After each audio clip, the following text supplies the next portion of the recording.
Assunnah foundation. আসসালামু আলাইকুম। Assunnah foundation হলো বাংলাদেশের ওয়ান অফ দ্য বেস্ট একটি সংগঠন। দিন যতই যাচ্ছে ততই এই সংগঠনটির জনপ্রিয়তা বেড়েই চলেছে।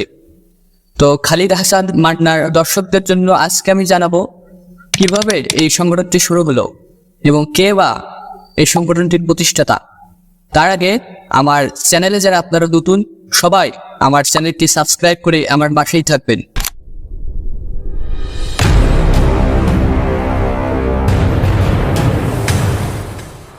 আসসুন্নাহ ফাউন্ডেশন বাংলাদেশে অবস্থিত একটি অরাজনৈতিক অলাভজনক ধর্মীয় দাম্পত্য সংস্থা। এটি শিক্ষা, ধর্মীয় প্রচার এবং মানবিক প্রচেষ্টা সহ বিভিন্ন সেবামূলক কর্মকাণ্ডে জড়িত। সংস্থাটি 2017 সালে বাংলাদেশি ইসলামিক পণ্ডিত এবং স্কলার শেখ আহমদুল্লাহ হাত দ্বারা এটি প্রতিষ্ঠিত হয়েছিল। এছাড়াও তিনি IQA ইনফো নামে একটি ইসলামী প্রশ্নোত্তর ওয়েবসাইট প্রতিষ্ঠা করেন, যিনি প্রতিষ্ঠার পর থেকে এর চেয়ারম্যান হিসেবে দায়িত্ব পালন করছেন। ফাউন্ডেশনের অধীনে আসসুন্নাহ স্কিল ডেভেলপমেন্ট ইনস্টিটিউট এবং মাদ্রাসাতুস সুন্নাহ প্রোগ্রামের মতো উদ্যোগ চালু করা হয়েছে।